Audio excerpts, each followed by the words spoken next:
Civil engineering polytechnic study material में QSC का first में लेक्चर 13। आज मैं बताना चाह रहा था factors to be considered during preparation of detail estimate. Detail estimate को बनाने में कौन कौन से फैक्टर कंसीडर करने पड़ते हैं। तो इम्पॉर्टेंट फैक्टर्स हैं, पहला तो availability of local labour. Labour की अवेलेबिलिटी के ऊपर कॉस्ट का बहुत फ़र्क पड़ता है, और कितने दिनों के बाद उपलब्धता होगी, कितने दिन बीच में वेस्ट होंगे। अगर ऐसा बीच में ज़्यादा लेबर बीच के कुछ पोर्शन में चाहिए तो वो कितने दिन एक्स्ट्रा लगेंगे, ये भी निर्भर करता है। मैन पावर को अरेंज करना भी एक रहता है प्रॉब्लम। अपन का अभी अनुभव कैसा रहा कि आजू बाजू में कहीं कोई घर बन रहा है तो उसमें तो बहुत कम मजदूर लगते हैं, तो इतना बड़ी बात नहीं रहती। लेकिन जैसे कोई ऐसे इलाका जैसे बम्बई में समुद्र के किनारे से भी छोर से कुछ दूर पे कई किलोमीटर दूर कुछ बन रहा है, तो वहाँ तक मजदूरों को पहुँचाना कठिन काम है। जैसे बुर्ज खलीफा बनी थी तो वो समुद्र के छोर से बाहर बनी थी, एक नकली टापू बनाया था, तो वहाँ तक रोज़ पहुँचाना मजदूर को, समझ रहे हो, उनको वापस घर पहुँचाना। तो ये अवेलेबिलिटी ऑफ लोकल लेबर। और जैसे मान लो कश्मीर में कहीं चाइना बॉर्डर बन रही हो, वहाँ पे कोई रहता नहीं है, तो वहाँ तक लेबर कैसे पहुँचेगा, है ना। तो ये प्रॉब्लम आती है। डेली वेजेस स्किल्ड लेबर के अनस्किल्ड लेबर के अलग अलग होते हैं। क्या लिखा है देखो, daily wages of skilled local labour should be considered in preparation of detail estimate. If skilled local labour is not available then it is to be brought from outside and their charges are to be considered accordingly। बाहर से labour अगर बुलवाना पड़ रहा है तो उसका charge extra क्या लगेगा वो भी अपन को एस्टिमेट में उसका भी समायोजित करना चाहिए। Second, availability of material. हाँ, अगर मटेरियल जो भी चाहिए वो आसपास उपलब्ध है तो आसान है, लेकिन अगर वो दूर उपलब्ध है तो मार्केट रेट से हो सकता है वो महंगा पड़े, क्योंकि उसको वहाँ तक पहुँचाने की कॉस्ट बढ़ जाएगी। तो ये खासकर ऐसा रहता है, अगर पत्थर का काम करवाना है तो पत्थर राजस्थान में आसानी से उपलब्ध रहते हैं, लेकिन जहाँ अपन काम करवाना चाहते हैं वो अगर राजस्थान नहीं है तो पत्थर चूँकि भारी भी बहुत होता है, अगर पत्थरों से भरा ट्रक आएगा तो उसका एवरेज भी कम हो जाएगा ट्रक का, तो वो पैसे ज़्यादा लेगा। और उसी तरह से अगर पहाड़ के ऊपर बनवाना है, पहाड़ मतलब हिल एरिया में है और काफ़ी सारा चढ़ाई करके वहाँ तक अगर माल पहुँच रहा है तो गाड़ी का एवरेज और कम हो जाएगा, तो फिर उसकी वजह से और ज़्यादा पैसा लगेगा वहाँ तक पहुँचाने में सामान को। और अगर कोई ऐसी जगह बन रहा है जो मेन रोड जहाँ तक पहुँचती नहीं है तो फिर और समस्या आती है, वहाँ तक मटेरियल और पहुँचाना कठिन हो जाता है। या तो पहले उसके लिए सड़क वहाँ पे कच्ची से अपन को बनवानी पड़ती है प्लेन करके जगह को।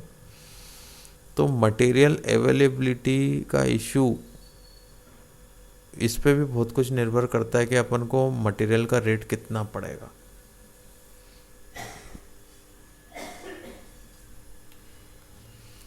अगला है location of site. This is an important factor. यह इम्पॉर्टेंट फैक्टर है। One has to consider transportation charges, loss of material, damage of material etcetera. Estimate बनाने वाले को ट्रांसपोर्टेशन चार्ज को भी कंसीडर करना चाहिए, मटेरियल का लॉस को भी कंसीडर करना चाहिए, और डैमेज ऑफ मटेरियल को भी। ये मटेरियल लॉस और डैमेज ऑफ मटेरियल क्यों लिखा है? ऐसा हो सकता है कि लोकेशन ऑफ साइट अगर दूर है तो मटेरियल का लॉस और डैमेज भी हो सकता है?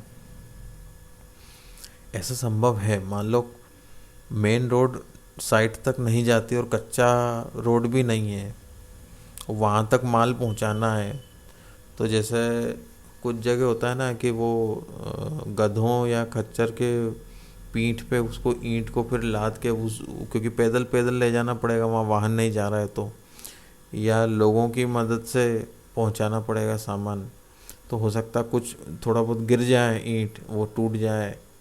और इसी प्रकार से बोरियों में भर भर के अगर रेत ले जा रहे हैं तो हो सकता है बीच बीच में थोड़ी ढुल जाए। तो कुछ ऐसी कंडीशन बन सकती हैं जिसमें डैमेज हो सकता है मटेरियल। ट्रांसपोर्ट करने में बहुत उबड़ खाबड़ रोड है तो हो सकता है कुछ टूट जाए, टाइल्स टूट जाए। तो डेवलप्ड एरिया से अगर साइड दूर है तो हमेशा ये दिक्कत आती है, चार्जेस भी बढ़ते हैं। तो डिटेल एस्टीमेट बनाने में किसी जो चार्ज कितना लगेगा, एक्चुअली डिटेल एस्टीमेट में अपन हर चीज़ का यही निष्कर्ष निकाल रहे हैं कि कितना चार्ज लगेगा ये भवन बनाने में, तो उसमें इसका कॉस्ट भी अपन को जोड़ना चाहिए। Transportation of material is also to be considered in detailed estimate. The transportation cost of material of small quantity to a considerable distance is higher than the transportation cost of material of large quantity। इसमें यह बताया है अगर कम quantity का material ज़्यादा दूरी तक पहुंचाना है तो ट्रांसपोर्टेशन कॉस्ट परसेंटेज वाइज उसका ज़्यादा आ जाएगा। और अगर खूब सारा मटेरियल है, बहुत सारा मटेरियल है, एक ही बार में ट्रक में लाद के पहुंचा रहे हैं, और अगर उसकी दूरी कम है या मान लो समान दूरी है लेकिन मटेरियल बल्क में ले जा रहे हैं, तो परसेंटेज वाइज उसकी कॉस्ट में वो ट्रांसपोर्टेशन का कॉस्ट कम पड़ता है।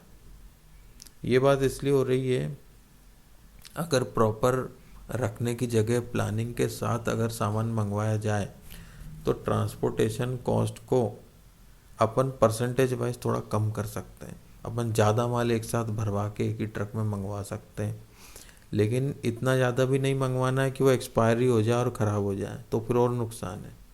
तो इसके बीच में भी प्लानिंग की ज़रूरत होती है। अगर पैसा बचाना है तो प्लानिंग प्रॉपर होना चाहिए। ये किसी भी चीज़ में आप आजमा के देखना इस फंडे को।